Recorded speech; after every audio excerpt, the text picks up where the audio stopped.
Assalamualaikum warahmatullahi wabarakatuh. Perkenalkan, nama saya Muhammad Firdaus dengan NPM 2212100124. Di sini saya akan menjelaskan materi mengenai forecasting. Mata kuliah Decision Support System dengan dosen pengajar yaitu Pak Firman Jihadi Eskom MMSI.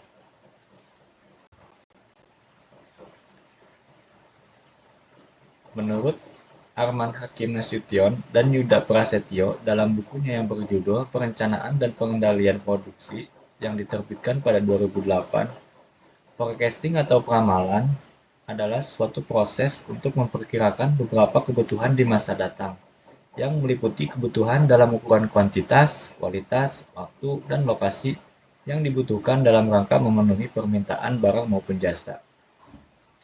Menurut ahli lain, yaitu Render dan Heiser, pada tahun 2007 mendefinisikan forecasting atau peramalan adalah seni dan ilmu memprediksi peristiwa-peristiwa masa depan. Hal ini serupa dengan pendapat Subagjo pada 2008. Peramalan atau forecasting adalah memperkirakan sesuatu yang akan terjadi. Lalu di sini ada jenis-jenis forecasting. Yang pertama, forecasting ekonomik atau economic forecasting, atau dalam bahasa Indonesianya peramalan ekonomik, yaitu menjelaskan siklus bisnis dengan memprediksi tingkat inflasi, ketersediaan uang, dana yang dibutuhkan untuk membangun perumahan, dan indikator perencanaan lainnya. Yang kedua, peramalan teknologi atau technological forecast. Memperhatikan tingkat kemajuan teknologi yang dapat memunculkan produk baru yang menarik, yang membutuhkan pabrik dan peralatan baru. Selanjutnya, yang ketiga, peramalan permintaan atau demand forecast adalah prediksi dari proyeksi permintaan untuk produk atau layanan suatu perusahaan. Selanjutnya, time series. Definisi dari time series itu adalah sekumpulan data yang dikumpulkan atau dicatat pada interval waktu tertentu secara berurutan. Bisa dari harian, bulanan, ataupun tahunan. Selanjutnya ada komponen time series. Analisa deret waktu didasarkan pada asumsi bahwa deret waktu tersebut terdiri dari komponen-komponen tren atau kecenderungan, bisa digambarkan dengan T, atau siklus atau cycle, digambarkan dengan C. Pola musiman atau season, digambarkan dengan huruf S, dan variasi acak atau random, digambarkan dengan huruf R, yang akan menunjukkan suatu pola tertentu. Namun dari penjelasan-penjelasan tadi bisa disebutkan pada yang pertama itu tren atau T merupakan sifat dari permintaan masa lalu terhadap waktu terjadinya, apakah permintaan tersebut cenderung naik, turun, atau konstan. Yang kedua, cycle atau C merupakan sifat dari permintaan dalam satu periode, apakah mengalami permintaan dan jumlah dengan jumlah yang sama atau tidak. Lalu ada season atau S, merupakan fluktuasi permintaan suatu produk yang dapat mengalami kenaikan atau penurunan pada saat-saat musim tertentu. Pola ini biasanya disebabkan oleh faktor cuaca, musim libur panjang, hari raya keagamaan yang akan berulang secara periodik setiap tahunnya.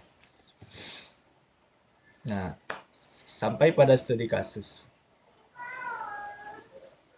Yang pertama, pertanyaan pertama yaitu sebutkan dan jelaskan perbedaan utama antara forecasting kualitatif dan kuantitatif. Berikan masing-masing satu contoh penggunaannya. Di sini diminta untuk menyebutkan dan menjelaskan perbedaan utama antara forecasting kualitatif dan kuantitatif. Perbedaannya yaitu pada forecasting kualitatif mengandalkan intuisi, pendapat ahli, atau survei. Cocoknya ketika data historis tidak tersedia. Contohnya pada forecasting kualitatif yaitu perkiraan tren mode pakaian oleh pakar fashion. Selanjutnya, perbedaan pada forecasting kuantitatif yaitu menggunakan data historis dan metode statistik. Cocoknya bila tersedia data numerik, seperti perkiraan penjualan bulan depan dengan menggunakan metode time series. Pertanyaan yang kedua, yaitu sebutkan dan jelaskan 4 komponen utama dalam analisis time series. Itu tadi sudah saya singgung atau sudah saya bacakan pada slide sebelumnya, yaitu tren yang digambarkan dengan huruf T, artinya pola kenaikan atau penurunan jangka panjang. Selanjutnya, season yang digambarkan dengan huruf S. Polanya berulang secara periodik, misalnya bulanan, musiman. Yang ketiga, cycle atau pola jangka panjang yang tidak tetap periodenya, dipengaruhi oleh faktor ekonomi atau sosial. Dan terakhir, irregular atau digambarkan dengan huruf I, fluktuasi acak yang tidak beraturan. Oke. Pertanyaan selanjutnya yaitu mengapa data harus bersifat stationary sebelum digunakan dalam model seperti ARIMA. Sebutkan dua metode yang dapat digunakan untuk membuat data menjadi stationary. Itu ditanyakan, sebutkan dua metode yang bisa digunakan untuk membuat data menjadi stationary. Dan yang pertama itu mengapa atau alasan data harus bersifat stationary. Alasannya yaitu karena model seperti ARIMA mengasumsikan bahwa rata-rata dan variasi data konstan sepanjang waktu. Yang kedua, metode untuk membuat data stationary atau diferensial atau differencing atau pengulangan bertahap transformasi logaritma.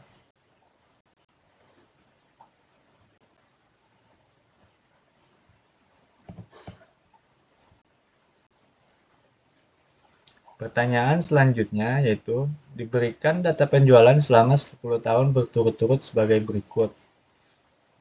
Ada angka 100, 102, 104, 106, 108, 110, 112, 118, dan seterusnya. Pertanyaannya, apakah data ini bersifat stationary? Dan jelaskan alasannya apa. Yang pertama, apakah data ini bersifat stationary? Jawabannya adalah tidak, karena terdapat tren naik secara konsisten. Rata-rata berubah seiring waktu atau tidak konstan.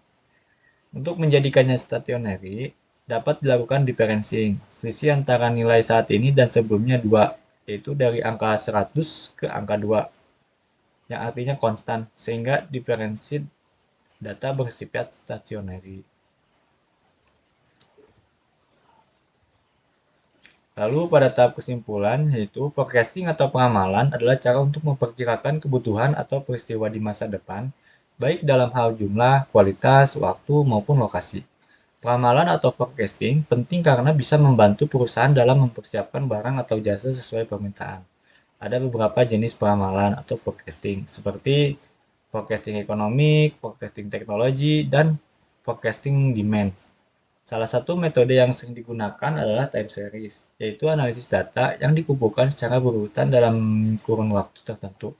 Analisis ini melihat pola dari data, seperti tren jangka panjang, siklus, pengaruh musiman, maupun variasi acak, untuk bisa membuat prediksi yang lebih akurat. Oke, sekian dari pemaparan saya. Kurang lebihnya mohon dimaafkan. Terima kasih kepada Pak Hilman Jihadi selaku dosen pengajar. Wassalamualaikum warahmatullahi wabarakatuh.